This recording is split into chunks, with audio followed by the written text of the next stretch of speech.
Hello, welcome to another tier list video where this time we'll go over the H2 leaders and wonders for 4 players, of course. And we'll start with the strongest, go to the weakest instead of alphabetically ordering them. And we'll also try to make some objective value statements, how much they actually produce for you, what they actually do for you, and see if that lines up with our experience from our games. And if you want to know how I play the game, then you can watch the strategy guide for 4 players that's on my channel.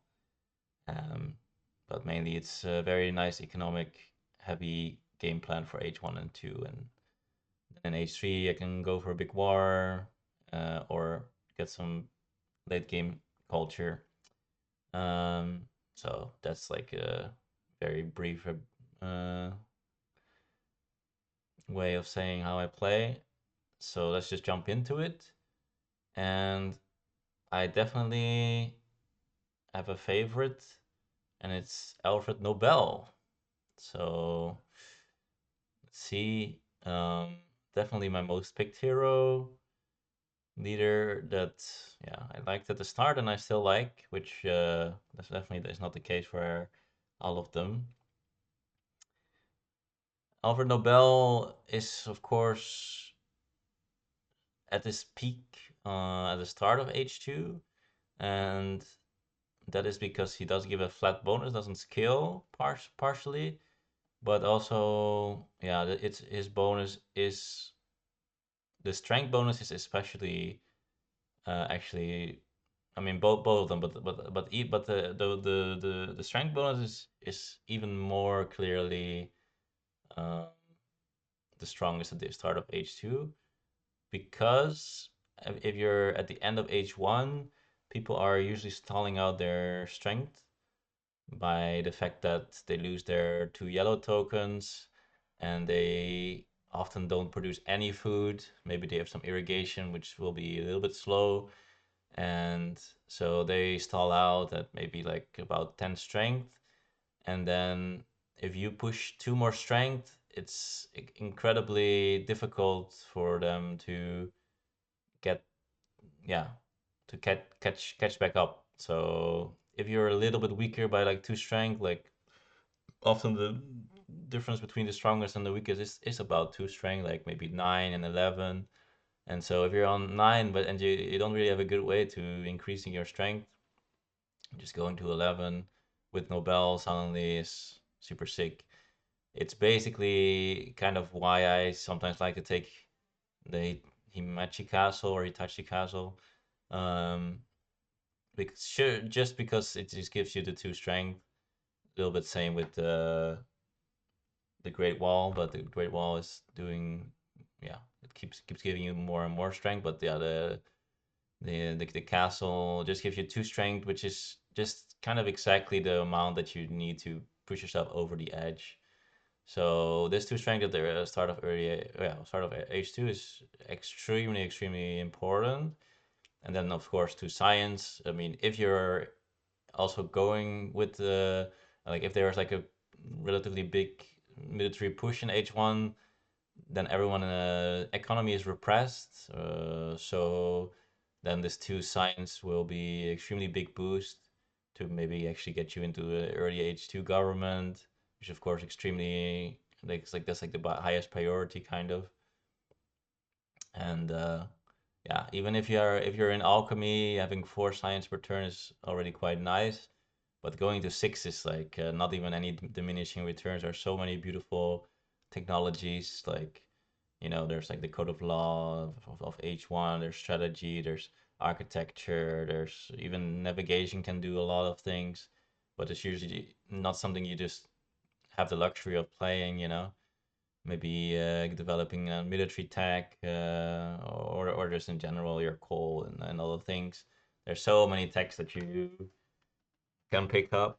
And if you have any left over, there's always the blue technology. So yeah, and the government as soon as possible. Like if you're early with the government and other people are low on CE, they give you a lot of the good cards still for low C, so say CA, and yeah, it's just extremely strong.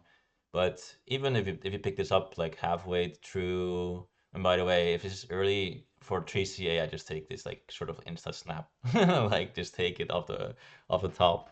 If it's at maybe the half of H2, he's just a normal strong leader, maybe A tiers, definitely at least A tiers still. Yeah, and yeah, basically what I said about the alchemy. And if you don't have alchemy, you're really on two science here. It's actually kind of unplayable. And suddenly with Nobel, you double your science output. And if you're gonna give it a more objective value, um, then of course, like I like to translate things in maybe rocks per turn, and two science I think is better than two rocks per turn. And then the two strength is a little bit depends on what stage you are, but I think you can argue that maybe on average you would pay by like maybe close to one rock per turn or something.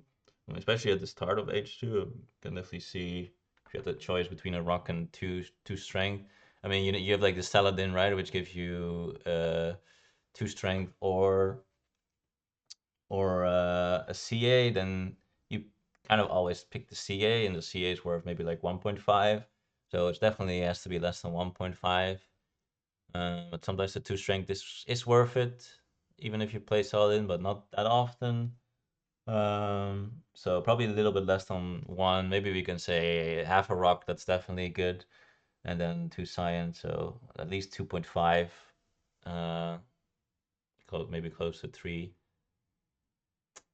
If you're saying that science is a little bit better than rocks, so yeah, that's super solid. Of course, like it's a insanely big boost if you're yeah, yeah. And then there's also the replacement thing, which is the silver action back. Is of course a bit annoying, even though it's H3. At that point, you will have, of course, if you're playing decently, you have your H2 government. They have like 6 7 CA, so it's not as big of a deal, but it still hurts. Um, like you can never have enough CAs, but this passive thing with the four culture is slightly positive. Like I like to go for a big economy, like I said, so I do also like to go into, and I have enough resource to go into like some computers and go for some tech leaders. It's definitely high on my priority list, so I do get some value out of the Nobel. But I think Nobel's kind of end their synergy with it because you're gonna stay on alchemy more often than not. So once Nobel leaves place, unless you have like a bunch of science stored up, you're actually gonna go -2 science, of course. And like if everyone wants to go to 6 science, and you're also on 6 science but with Nobel, then suddenly you're at 4 science and everyone else is at 6 science. Now, you can definitely go from alchemy into computers, which is a lot nicer than scientific method into computers. So then you can like overtake it again, or maybe do some multimedia stuff with maybe yeah, there's some stuff of course. But overall, yeah, slightly negative probably if you're a bit objective about it. But if people don't go for a nice economy as well, but they go for culture instead, then you can actually get some pretty decent value. So it does counter if people like those playstyles, but of course, if people do the similar playstyle as yours, they're gonna get kind of the same value out of it. So um, yeah, but I don't think that part is such a big deal. Yeah, yeah. Uh, it's probably like slightly negative, but I don't think it's a very big deal. It doesn't make him really any different. Then what else? I don't know if is anything else that is S tier. I think one that is very solid. Like this also doesn't require any frequently setup. It's actually crazy. Now I definitely there's like some guys like Teresa is very solid, but I think I would already put it A tier.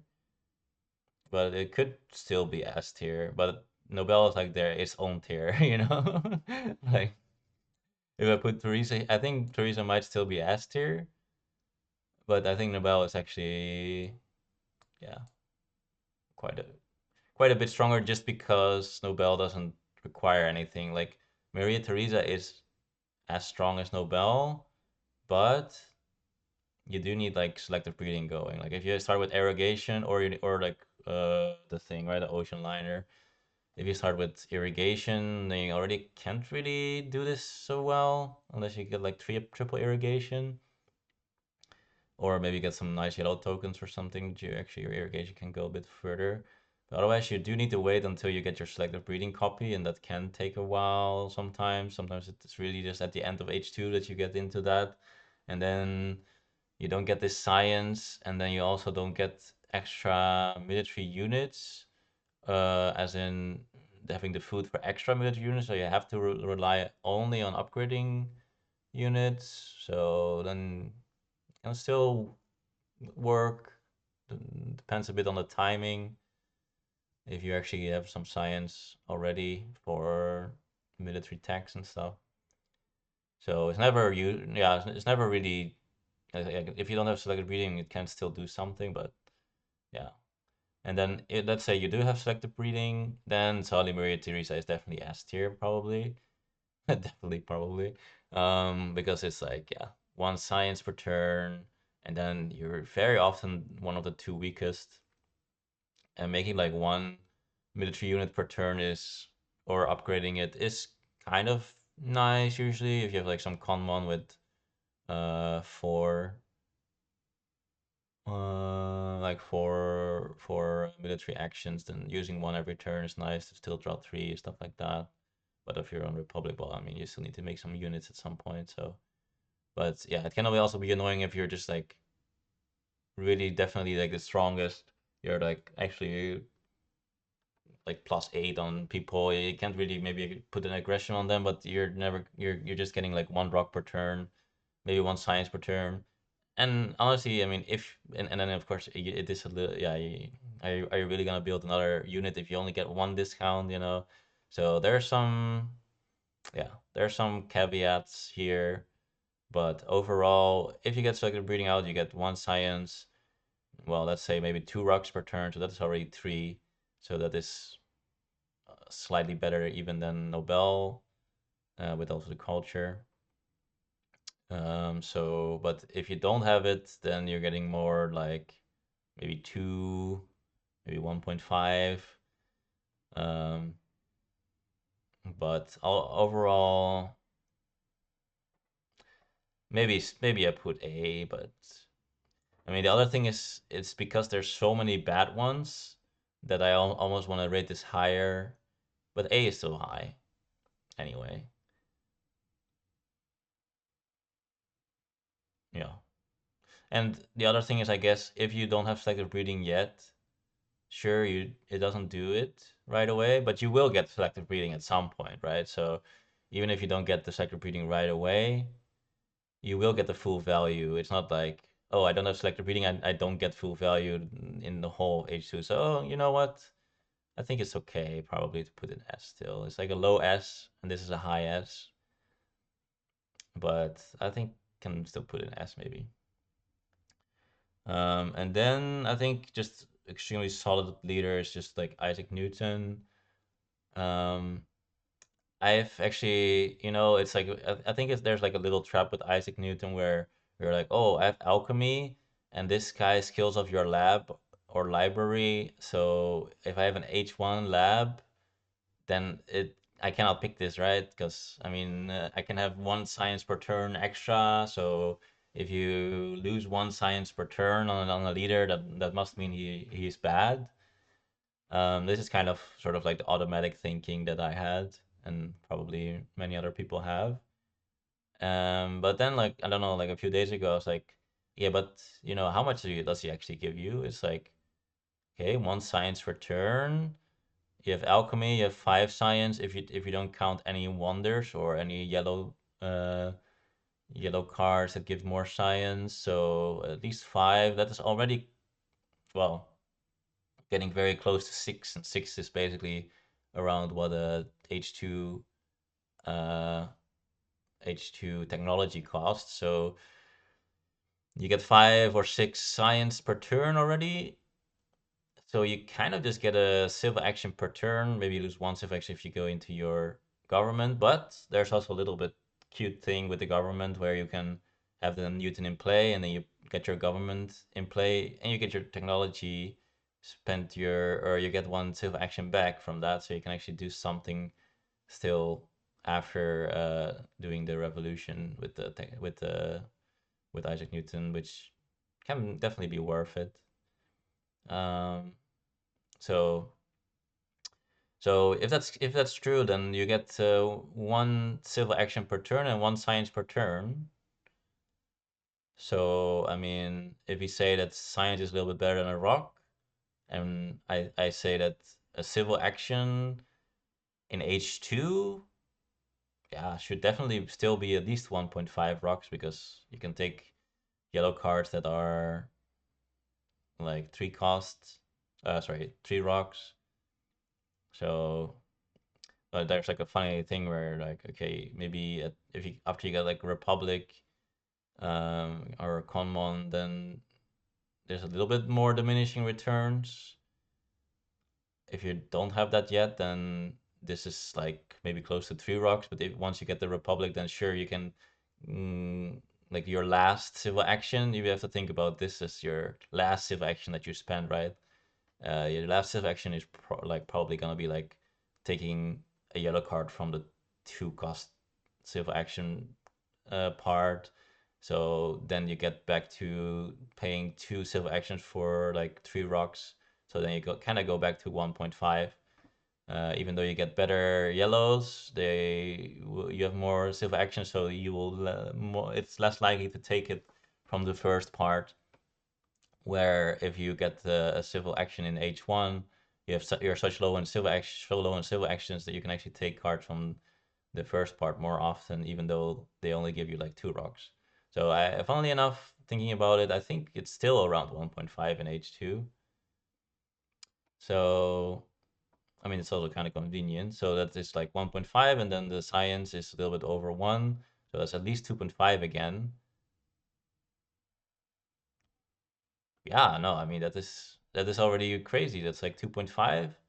I mean, this we also said that this is like 2.5 to 3. So actually, and that is when you don't even have scientific method, which of course you can do. You could sometimes maybe also make a library H2, but don't usually do that. But and then lastly, there's also the fact that you go into H3, and then you can really just get a multimedia or a tier 3 lab computers and get a lot of science, and maybe, yeah, we get +3, and then he's kind of just like a solid tier H3 leader, comparable to some yeah, the Einstein kind of, especially at the start. At the end you would like Einstein just to get the points, of course, but yeah. So now that I think about it, am I missing something? Isn't this just like 2.5 at least output? And that is the bad case if you have alchemy. Okay, the worst case is if you don't have alchemy, and then you also not don't have scientific method for some reason. But then you're just not playing the game. um, so, well, I mean, I guess you can have like no alchemy, and then you can have some universitas or something, and then, but yeah, no.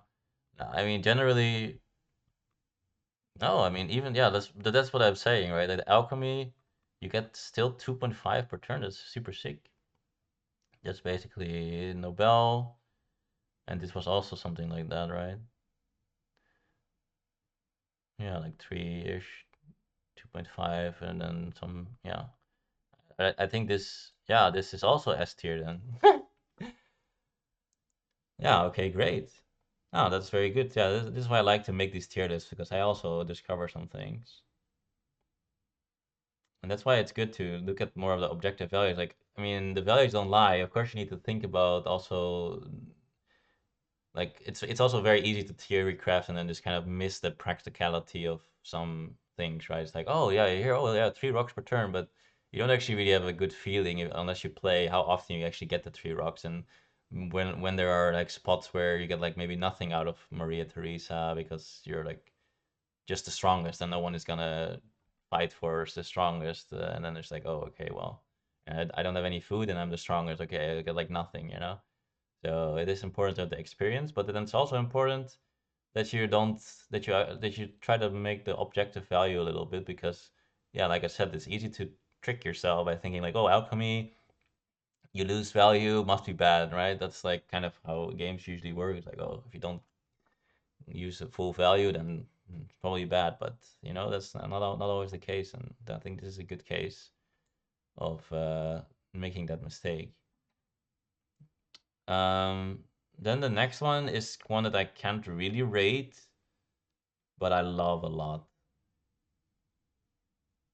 and it's James Watt. Love James Watt a lot. I love alchemy. We also did a funny poll, by the way, in on Discord, with a lot of strong players, and I asked if they like iron more or if they like alchemy more. And well, to nobody's surprise, iron got the vast majority of votes, but I was there were still a few strong players that like alchemy more than iron, so I'm not alone. But we'll have to discuss that also. I haven't done that yet, but um, the thing about alchemy is if there's a James Watt, yeah, it's just amazing because you can just get your alchemy going and then you can actually use James Watt for the call, right? So I love to just go into alchemy with the James Watt in the game, and then yeah, if James Watt is a little bit nice timing, then you just get the insane value. And yeah, with your science you also get into a nice tier 2 H2 uh government and stuff. But yeah, I mean, how much value does he give you? I mean, if you don't have any coal and any selective breeding, of course he will give you, and you do like 2 selective breeding, 3 coal, then it goes, of course he gives you like 4 science and 10 rocks. But yeah, the nice thing is kind of sometimes it's just very slow to upgrade your coal. Like you upgrade 1 coal, maybe you don't even have enough rocks to even upgrade it. Then it takes another turn, and then you upgrade 1 coal, and then like this thing just accelerates the upgrades by a lot. It's like sort of like a lot of front load, right? Um, where normally these things give you like maybe 2.5 per turn, but and then this on average maybe, I mean, okay, if you really have selective breeding coal and do all the upgrades, that is, what did I say? Or what is that? That is basically 7 procs. So that is 14 resources. And let's say you have them in play like a full age. A full age is around maybe 5 turns or something. You know, either from the start of H2 to the end of H2, or maybe from the middle of H2 to the middle of H3 kind of thing. Um, so like 5 turns, and then you have like Jesus, 14. Yeah, that is already better than 2.5, right? Like 2.5 times 5 is 12.5. So that is already more resources than these guys, but it's also front loaded, giving you like, it's like you get a lot of interest on it, right? You get your coal very quickly, and then you just produce your coal as extra because you had so much front load rocks and science. And then there's another beautiful thing. It's like similar to the transcontinental continental railroad. If you see an early H3 oil, you can also just still go into that, and it's super cheap. The upgrades, what do they cost? I think 11 goes to 7 and 8 goes to 6, so it's +1 on the oil upgrades, and it costs you like 5 science, and then suddenly you just have another 6 rocks per turn for basically nothing. And then the same thing for agriculture. You can just go into that. the upgrades don't cost anything. So you just pay the 3 science to just get 4 food per turn extra, which is like at that point maybe still close to population. Or if you go into, because you make so much food, you go into the late, but you can still get like some extra like 2 3 population of that from the 7 cost area. So yeah, that's a very big upside still. And of course, those things are also not super easy to pick for other civilizations. I've seen it a little bit more lately that people pick early oil. I think it's definitely something to consider, but it's not the automatic, and especially the mechanized army. If you army mechanized agriculture, if you already have selective breeding, it's just not really, yeah, not really great usually. So yeah, and there's 4 of them in there, 2 of each, and so it's actually quite likely that you see one in the first 2 turns, and then that just gives you such an insane boost as well. So yeah, James Watt, if you actually can make him work, he's just easy S tier. But of course, like 3/4 of the time, you can't really pick him because you have iron. But for me, it's a little bit like if you look at my last 5 4-player games, I have James Watt in four of those games, and in the fifth one, also someone has James Watt. So that, of course, James Watt is not even in every game, but whenever he's in the game, so it's kind of funny that in all 5 games there is also a James Watt, but I pick him up a lot if he's in the game because yeah, there's also like not that many other great heroes that you want to just go into. Like Alfred Nobel is great early. Isaac Newton is great early, but Maria Therese is already kind of better halfway. And then there's, well, we'll see that kind of almost all of these are maybe unpickable.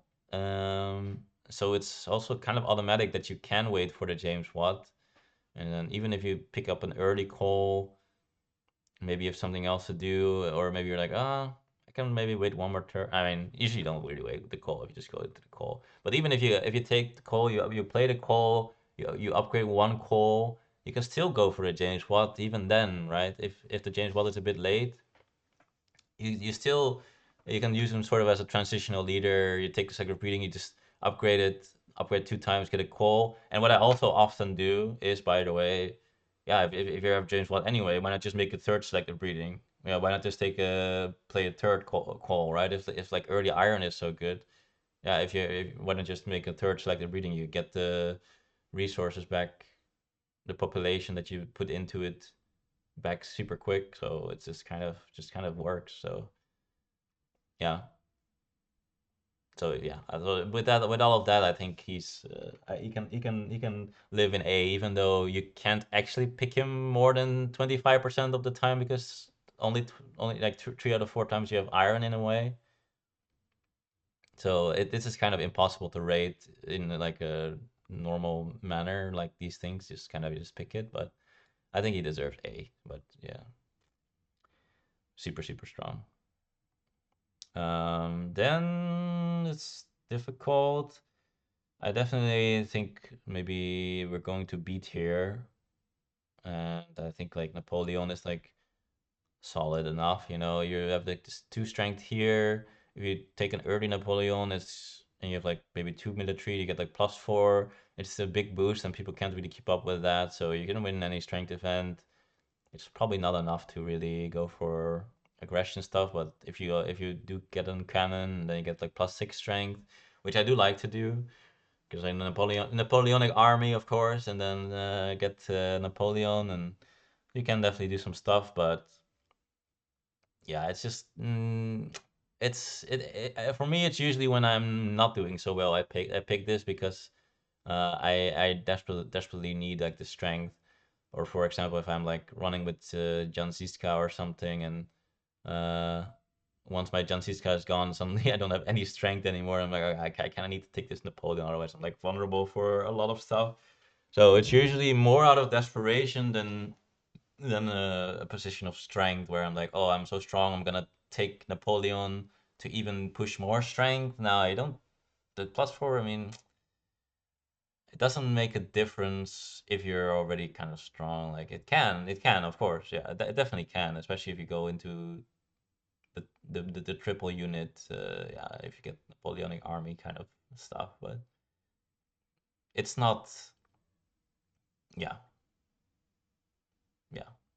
Yeah, he doesn't give you. I mean, he gives you a military action. So if you're on Republic, then the third military action gives you a lot of value. If you're on Common, then it's like the fifth one. Is it like kind of just loses almost all? I mean, a lot of like the majority of its value, and then I mean, basically you trade like two science for two strength at that point. It's that is of course not a good deal. If this military action is really important, if you have like Republic, then maybe it becomes a little bit closer. But yeah, it's just not enough, basically. Yeah, I don't know. There's not too much to say about it. Like, how would you rate the like two strength and a military action, like four strength military action? Yeah, there's also of course, yeah, like it's important to have the strength. It can give you value by not having to put something into like an extra cavalry or something. Instead, you can put that cavalry into maybe some economy, and then that gives you like some stuff for the H2. So you can sort of translate it a little bit, but it's difficult. Yeah, if you say it like that, but you could say like if you have like one more worker in the economy instead of this, but it's really like it costs you like three rocks, 5 rocks, which I guess, yeah, yeah, I don't know. I don't really know. Like you can't. I don't. I feel like you can't really say like you just put like an extra. You could put like an extra iron in there instead of military unit. It doesn't really work like that. But I feel like why not? Kind of. But um, well, probably not because you need to finish uh your tactics basically. So you're gonna have kind of the same military units. You're just gonna have +4 strength. But yeah, if you would really say that okay, you can put one in iron instead of in the military, then it would be like 2 rocks. Then it wouldn't not be so bad. 2 rocks in a military action, that is close to 2.5. Well, depending. So then it would actually be kind of good. But I don't know. I feel like it doesn't really actually happen. You still have the military and you just get +4, and that +4 is nice, but doesn't really. Yeah, I don't know. I think I just move on. Uh, I mean, it's interesting though. Like if because it doesn't really like this basically doesn't like if I think about the strength, I try to make it work with the economy. It just doesn't really line up for me. Like in practice, it feels a lot worse. But those are the interesting moments. It's like why is it different, you know? But let's not delve into it more right now. Maybe I'll think about it at some other time again. Robespierre is an interesting one for sure. Also, someone that I'm still thinking about a little bit. I do see him pop off like way more than he should. Kind of, At first, I thought he wasn't so good, but I kind of keep seeing him pop off, which is also a bit of a bias. It's like a little bit similar to James Watt. It's kind of if you pick him, he probably works in a way. Like you have him on the same row as Republican, you're like low on science, and you're like, oh my God, this Robespierre is the best thing in the world. But most of the time, it's just probably just gonna leave the row without you even batting an eye, and then it's like you don't even notice he's there, so you don't really notice that he's actually like D tier at that point because I mean it doesn't do anything for you because you just go, yeah, if you just have science, then you rather just go into not go into a revolution usually. And I do love my alchemy, so for me it's definitely less useful than maybe for the people that like the iron before, for example. So uh, yeah, what's there to say? If you get this guy of low science, then H2 government is the strongest thing you can get. So even though you don't get value out of him afterwards until H3, maybe you get another revolution. Um, yeah, getting an H2 government early is like super super strong. It's basically again front load, right?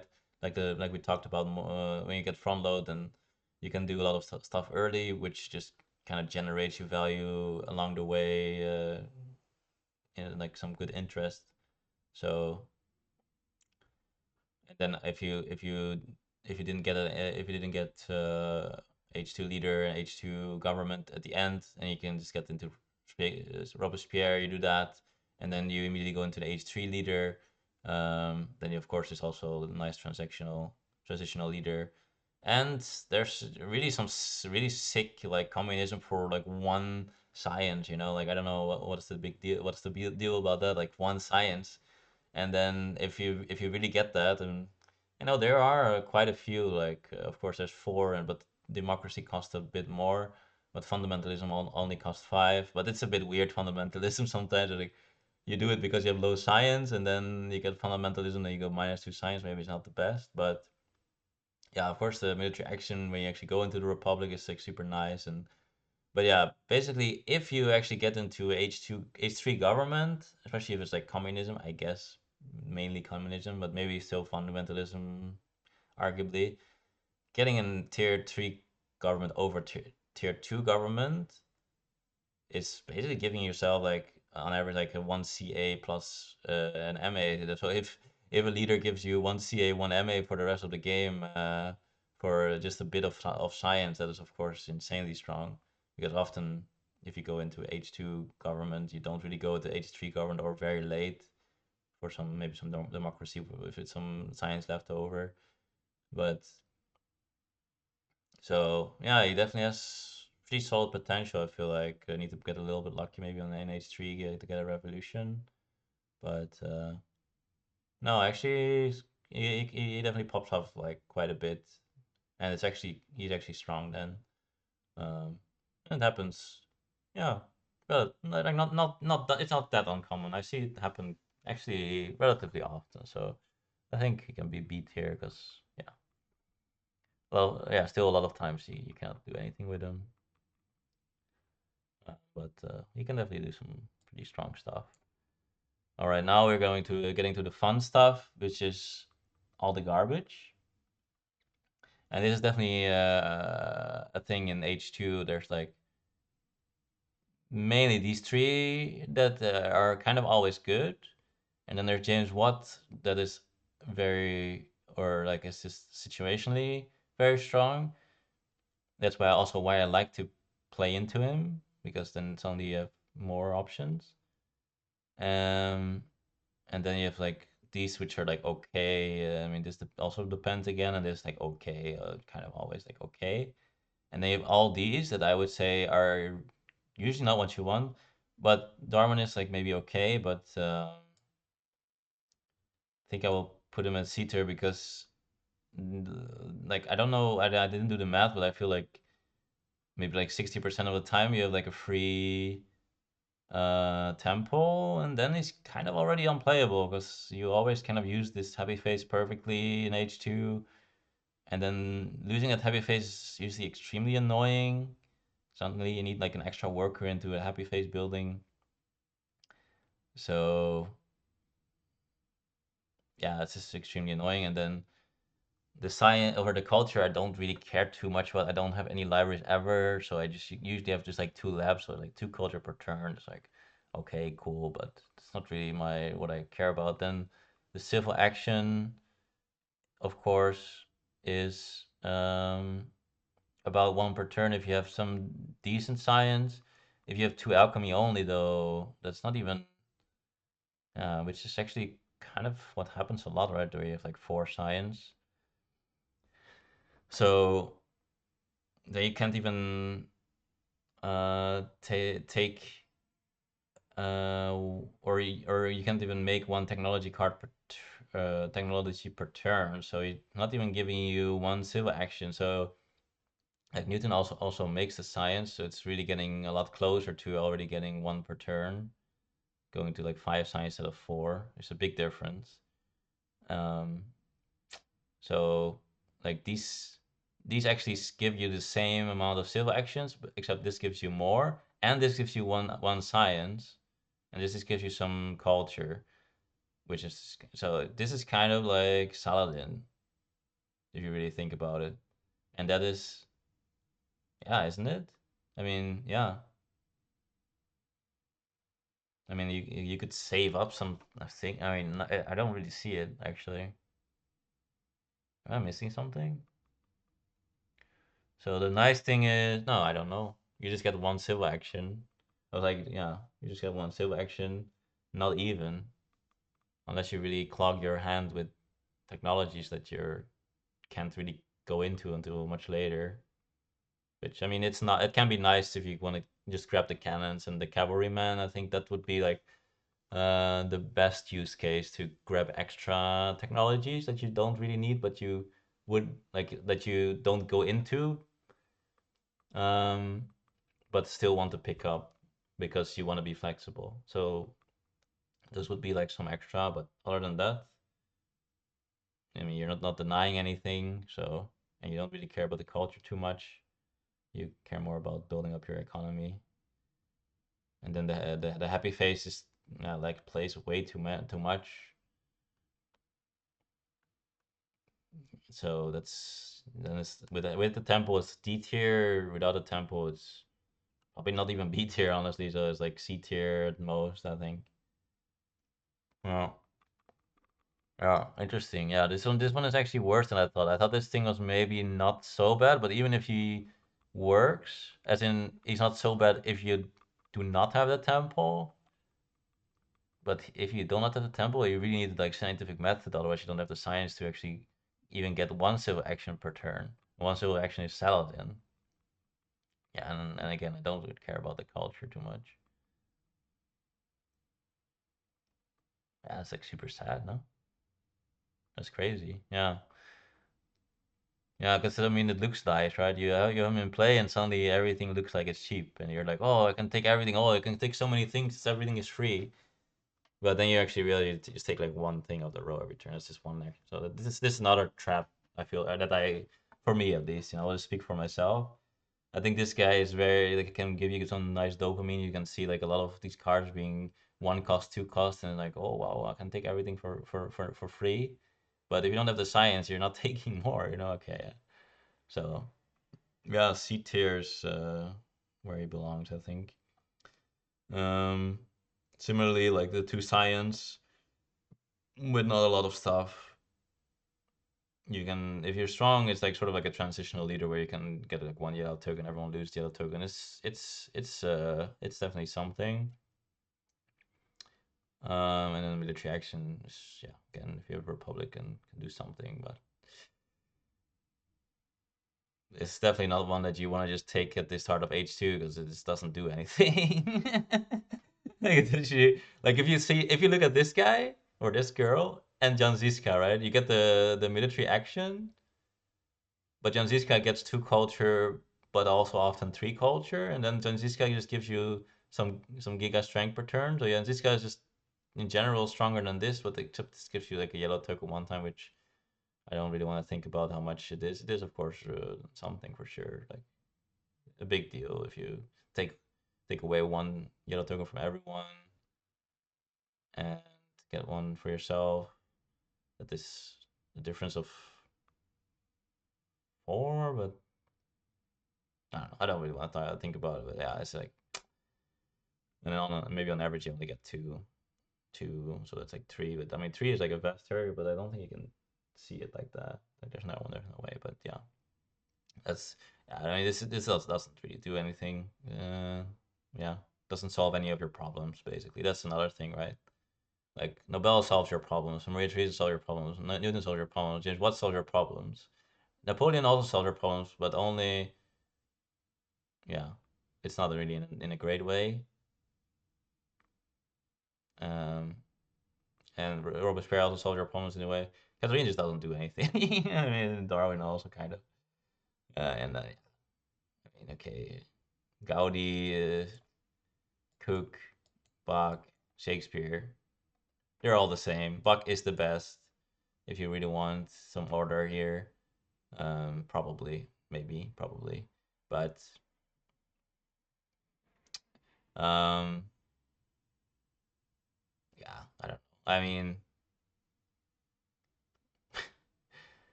I mean, you can't really get away with this, really. Um, I've seen people try. I've never seen it work. I think maybe one time it worked, but I don't remember. I think maybe one time once someone got second, but all the other times, yeah, they got warred by me. So, and also not a small war. Like if people go for this kind of style, this is what I talk about. Like when I say like 30, 30, 30, 30 difference of strength with the wars. It's when they go greedy, right? That's what I was talking about. Like not if they also make the same playstyle as you, of course. Then they should be able to defend. But if they actually go greedy like this, um, yeah, then you can actually just get like a insanely big war, like some 30-point different war. That's been my experience at least. Whenever someone goes buck, I win a big war, and they go fourth, I go first. Yeah, I mean you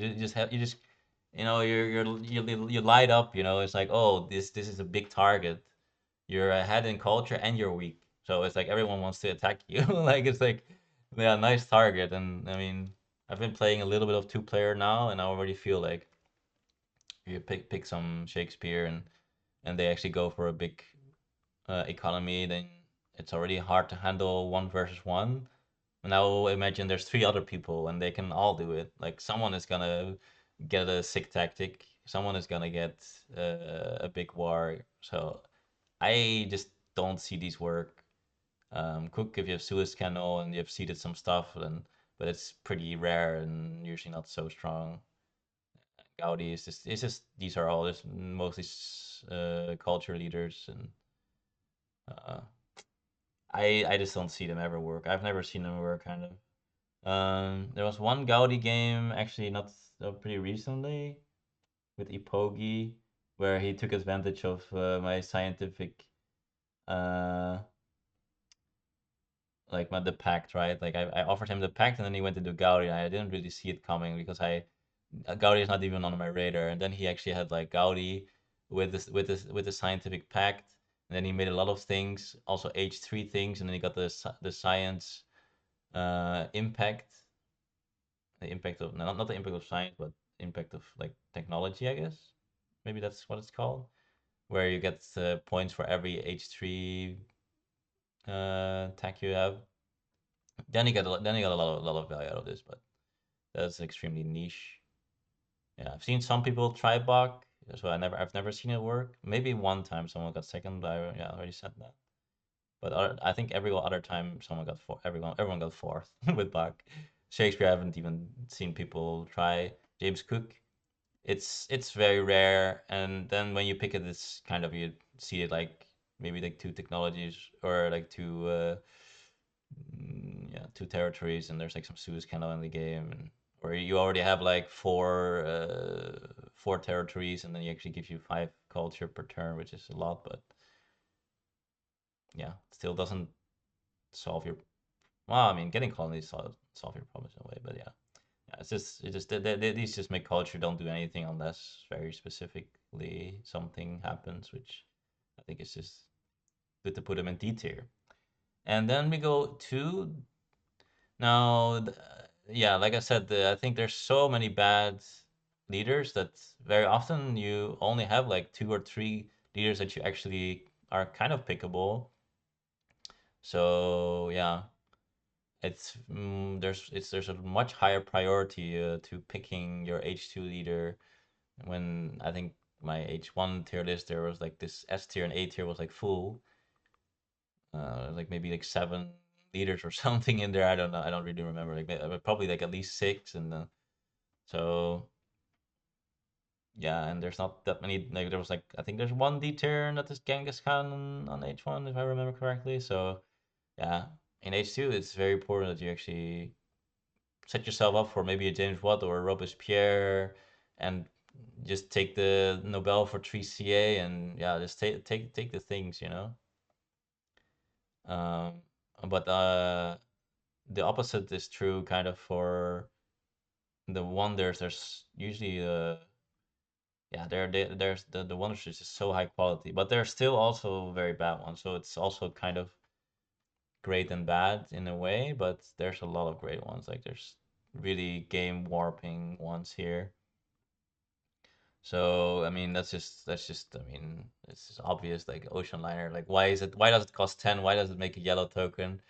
I mean why does it gain a population? Doesn't even cost an action or food. I mean if you really put this into numbers, it's just the nuts, right? I mean I haven't even put it into number, but I mean every turn you get like let's start out with four, and then you get also an action, and then later you get it for five, and then because you also make so much food, or not so much food, you make so much population that you can even go into the seven, but you don't even care. So I mean, this on average is probably like five food, maybe yeah. I mean, maybe slight, maybe 4.5, but yeah, let's say like whatever 4.5, five food. Let's say 4.5, and then we say that the CA is again 1.5, and then this is six per turn, but you also get a yellow token, which is also worth something. So yeah, hello. Seven per turn, okay. Yeah, good luck beating that. Yeah, you can't. So, and it also costs only 10. And then you have like something sick like, Harvard College, just to put it out there, like just I think it's like probably like 8 here. This costs like 11, and you get 3 per turn, and then the Harvard College also definitely worth something, maybe even I don't know, I would maybe pay like 1 rock per turn to get uh this effect, because yeah, people have to play around it. You get your upgrades like one time sooner. You can smooth out your turns a lot. So maybe it's worth like 1 rock per turn. So that's like four per turn. Okay, one culture. I don't really care about it too much. So this is like four per turn, and that's like super solid, right? Super strong. No, this is what did we say? Six per turn, and this extra, and then this costs 10, and this costs 11. But this is four actions, so again, that is kind of similar. But yeah, I mean the difference between these is yeah six per compared to like four. I mean that is like 50% more. I mean that's a whole as like leader, like this leaders gives like two per turn or a little bit more. You just get like a free good leader on top of like I mean the ocean liner is insta pick. Um, yeah, okay. So what else? Yeah, Suez Canal. Yeah, well, like what the fuck is Suez? I mean, Suez Canal is also so incredibly stupid. Like it's not quite ocean liner service, because ocean liner service is like doesn't even need anything for you to work. But Suez Canal, any colony, if you don't even need to have a colony, like have a colony in your in your colon or in your hmm, civilization. Like you don't even need to have any territory colonized yet, and then it's still good. Like how busted is that, right? Because I mean, as long as you have one in your hand, basically, and an H2 one. Because if we're talking about like good versus bad things, is like we have like the vast territory, we have like autonomous territory kind of stuff, which are like the best. So then the worst are like maybe the two happy phases, which is yeah kind of terrible, I guess. So, but another one is like the rocks is usually considered not so great. That gives you 9 rocks and 4 blue tokens. Yeah, 9 rocks, 4, 7, 9. So you pay 2 rocks as long as you need to buy this up front, of course, which is sometimes a bit difficult. But then you immediately get back the rocks -2. So, but then of course the Suez Canal makes you one per turn. So and then you get the 4 blue tokens, which is useful. It's nice, especially if you later get some autonomous or vast territory. Then you really really really like it. But um, yeah, after 2 turns, you just basically got the Suez Canal for free, and then you just produce one for. Okay, I mean it costs you a lot of CA, so it's not for free, but and just to set the baseline, right? Like even if you have like some wealthy territory too, it's already kind of fine or something. Like maybe it's not great, But you can do it if you hope to maybe get one or two colonies later as well. Then it does keep giving you more value. Um, but yeah, otherwise, I guess it really would cost you like let's say four, and then picking off the row for like four. That's already eight, and then make sure H3 also more expensive. It's like eight. That's like an extra 12 on top. Yeah, that is a little bit much, I guess. So maybe just having yeah you need I guess you do need like a reasonably strong colony in your hand. Yeah, there's quite a few of them, and then uh, if you already have maybe one colonized and a bad one, it's already worth it. Like if you already have one in a wealthy territory, then it's kind of already worth it. Maybe. It's. I thought actually the wealthy territory would be maybe already worth it on its own, but that's not really true when I think about it. So that's good to know again. But yeah, yeah, the fact that you can just get one strong colony and you're already good, and if you just have yeah, it's keeps going as well the rest of the game. But I don't know. We're not talking about this. I mean, I know this thing is cracked, so I don't even know. Yeah, it's just whenever you actually get the nuts, it's like super strong, right?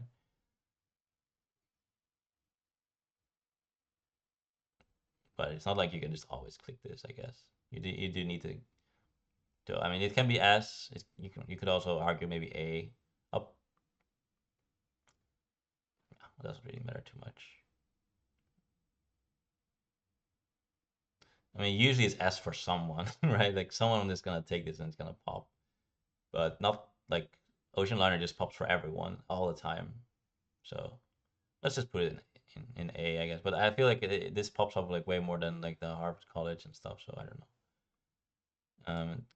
Yeah, like these two, I would say this one makes two or three rocks per turn, and then it has the upside of uh also making an early oil like really busted, and also gives you five strength, which is really quite a lot, and really just makes any awkward military position very strong.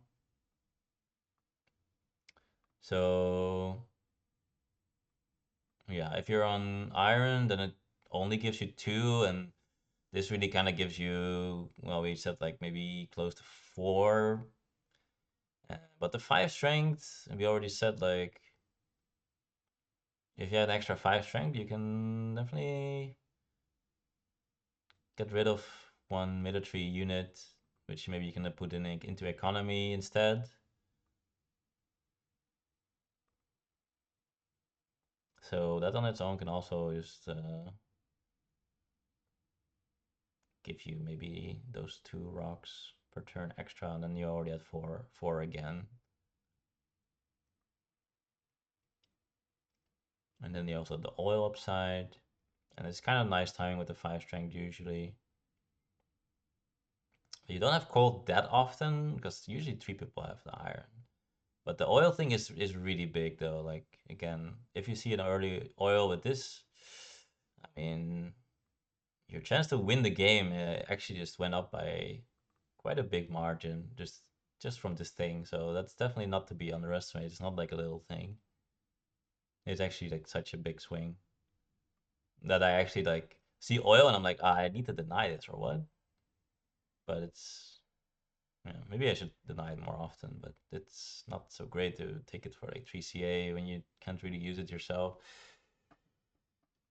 But yeah, I mean, yeah, if you maybe yeah, sometimes you can use it, but of course if you can't use it, you can't really deny it for like 3CA or something.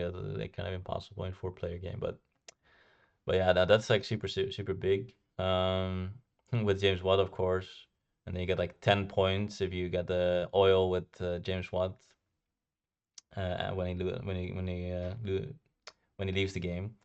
So yeah, maybe we can count this as like four. if we say that the military unit goes into iron instead, you get +2. You get +2 from the iron itself, that's like 4, or you get coal, which is already 3, and then a little bit more. So, and then there's also the oil. So I think definitely can see something like 4 resources per turn is also around 4. There's like 6. Um,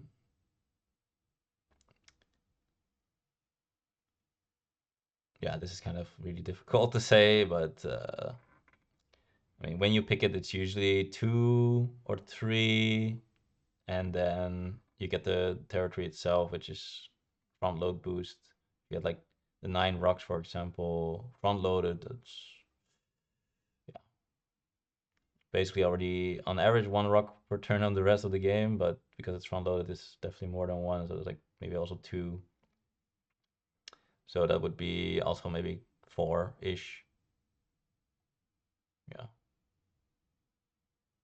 So yeah, maybe I really put this then at H or at A. Like this can be S tier in some cases if you have the vast territory too, or if you already have like 3 colonies and you have something in your hand. But there's quite a few ifs and buts, and the average I think is definitely probably. I mean, the average is definitely lower than this, but because like very often you can't really take it because you have like no colonies, you have nothing in hand, and it's just completely useless. But like even the average that you take this is not so much higher than this probably. Like I don't know. Like yeah, I think it's actually very reasonable to put this in A instead. Yeah.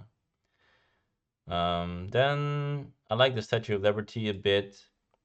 I haven't really thought about this thing, but I don't know. It's just only 2 things if you're an engineering genius and like you just slam this down. Uh, it's just so easy to make. This is actually like 12, but actually 4 steps. It's like kind of annoying, and yeah, it does definitely make a difference. Um, but the economic benefit is not as great. It basically gives you some yellow tokens, which is basically you can translate in some happy face into some food per turn. Um, if you say that 4 yellow tokens was like is like the difference between going into 1 consumption and 1 food per unit that you make extra, that's like 4 yellow tokens. Basically, if you make 1 work per turn, it costs you 2 food per turn extra than if you wouldn't have the 4 tokens, and also 2 happy faces. So it's like, let's say like combined like two food per turn. But then it also actually produced the culture, and now the culture is starting to actually be more relevant in the late game. The reason why culture is at the early game is less relevant is because if you actually get resources, they translate into a lot of culture late game. But late game, if you get resources, it's way hard. It costs way more resources to actually get the same amount of culture, right? Like 3 rocks at the start translates to like 15 rocks at the end because you build something with the rocks, and that gives you more and more value. But if you at the end can choose like 3 rocks or 3 science or 3 culture, it's like pretty close. But at the start, it's like, oh, 3 rocks or 3 science, 3 culture. Well, yeah, 3 rocks. It's like 10 times better, right? So at this point, the culture is starting to matter a little bit. End of H2, but yeah, not great. Like the economic extra is, I would say, probably if you're really running into the area of the 7 food, because that actually jumps into from going to 5 to 7, so you get actually cost you an extra 2 per worker extra. So then it actually gives you quite a bit more food, and actually gives you, yeah, and that's a little bit more, and then yeah, it's not so great. Like if we really talk economically, it's definitely not so great, but yeah, can make some culture, 2 culture, maybe 3 culture. Maybe B tier is probably still fine. Maybe you can go C tier. This is another thing. I thought this was a little bit better than, but if I really think about it, it's really not so sick. Yeah. but I think it's okay in B tier probably. And then Eiffel Tower, I mean, it's kind of similar, right? It's just like, I mean, I don't put this in B tier by the way, but like it just makes some uh culture. This can make like two culture, maybe later three. And happy face, I mean, yellow tokens are happy faces on their own, like 1.5 happy face, but then also a lot of food. So this thing is just kind of a better version of this thing. It does same thing kind of, but cost less actions, and it actually makes the food in a way because all your workers cost less food and you get less consumption. So I think this is kind of just better version of Eiffel Tower. Um, and yeah, it's just kind of useless in 4 players. It's costs a lot to make this, and yeah, doesn't have any economic bonus. But maybe late H2, if you have some rocks, you can use it. Like, don't, yeah, it's like late H2, you can like use it and get some decent. It's basically like, at some point you do want to make some like what are they called? Like some operas, like tier 3 operas. It's basically a tier 3 opera, right? So end of H2 is about where you want to maybe start thinking about these things, and then it's like kind of just an opera, but you don't have to make the worker, but it costs extra actions, which is kind of fine, I guess. But yeah, it's really not so great. But maybe C tier, maybe D tier. Kremlin is kind of similarly. It's like it's nice to make, but it's really just too much of a luxury. It's kind of same as the Eiffel Tower. Like if you're a Republic, then the military action goes up in value a lot. But the unhappy phase often is a bit annoying. If you if you have good happy phases, maybe you can. Basically, it's like if the military action plays, and if the unhappy phase doesn't really play, then suddenly it's kind of good, right? Um, yeah, but yeah, it's a little bit too much luxury for what it does, for what it costs. I could think about it more, but I'm a little bit tired now. Um, and then Louvre is just like the garbage of the garbage, honestly. Like the Louvre is the bad Eiffel Tower. Eiffel Tower is a bad statue, and statue is like the bad, I don't know, ocean liner or something. Like, oh God. Like, even if you have wealthy territory, you actually have like the free blue tokens. It's just like 5 per turn, which is not even that. Is it even better than 4 and a happy face? I don't even know. This cost also 13. Like I don't even know if that's like even better. And that is if it's completely free. And very very often you don't have wealthy territory. And then yeah, I don't know why this is like this. Like this really shouldn't be like this. Just this thing that you can remove it for 2 rocks. I probably do it like at the end of H3 to maybe do something, and you can. It's like a little bit like the Harvard College, where if you really need to, you can defend against like a war more efficiently with the Louvre. But it's just so geeky. This is the saddest thing in the whole game. I feel like.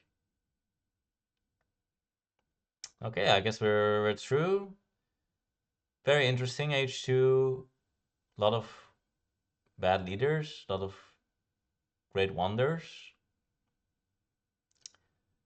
But also some traps and some things that you want to look out for because as in some things you can't always pick, but you kind of want to make work because there's just not too many good leaders. I learned that Isaac Newton is actually really, really good, like always. Even if you're on alchemy, I learned that Darwin is kind of always bad, even if you don't have a temple. And maybe Statue of Liberty is not as good. And Suez Canal is also a little bit biased, I think, going on where Suez Canal can pop off immensely. It's definitely one you need to care about. You play around it, but everyone plays around it. It's like, yeah, it's like kind of weird, right? Like everyone plays around it, and then you say like Suez Canal is so strong, but you put like so many resources into making this even remotely pickable sometimes. But yeah, yeah.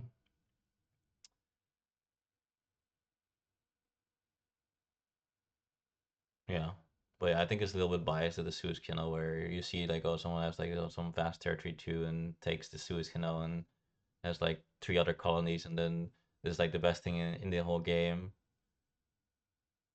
So it's also a little bit hard to rate. Like it can definitely be ocean liner tier in for someone in in the games. A little bit similarly, like James Watt is also like for one person it's very strong, right? But these heroes you can just always pick, and this wonder you can also always pick. So yeah, some context needed for some of these, but also a lot of them are not. There's no context needed. These are not really context dependent. This is not really context dependent. This also not really. This definitely is. Yeah, and these you don't really care about. All right, I hope you got something out of that. I hope you enjoyed.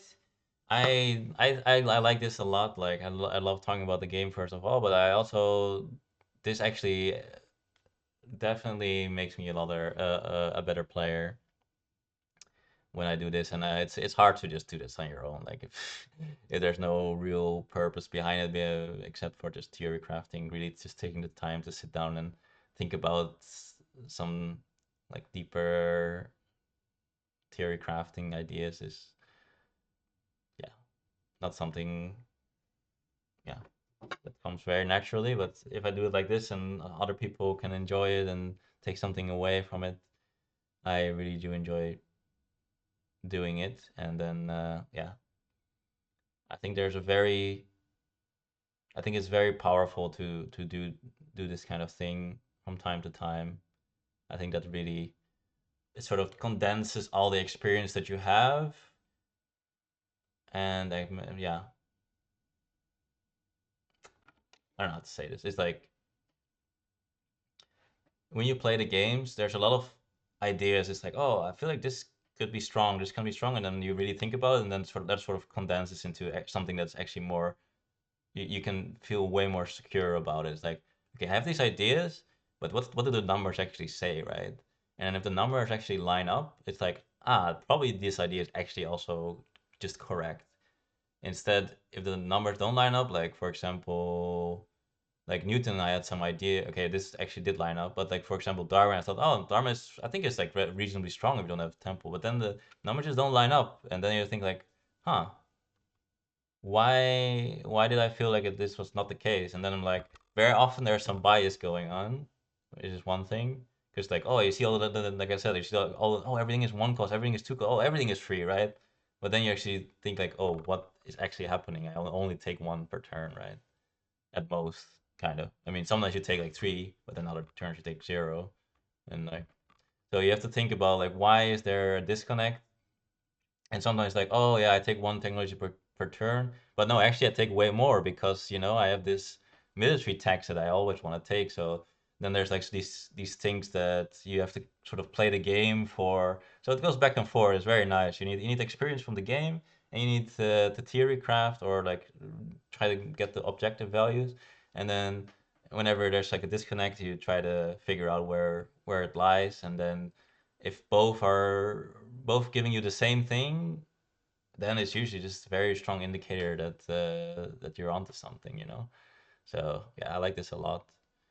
Uh, it's basically the two sides of understanding, like playing the game and actually theory crafting.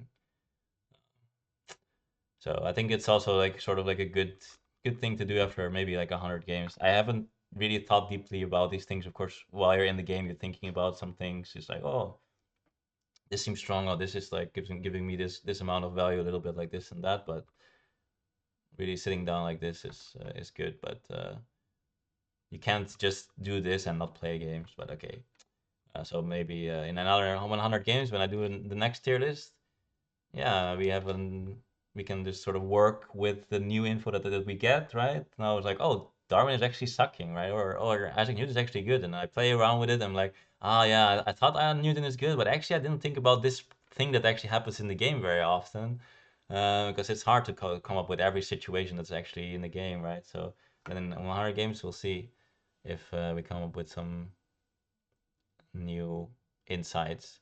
But that's enough rambling. Um, Again, thank you for watching and see you in the next one. Bye bye.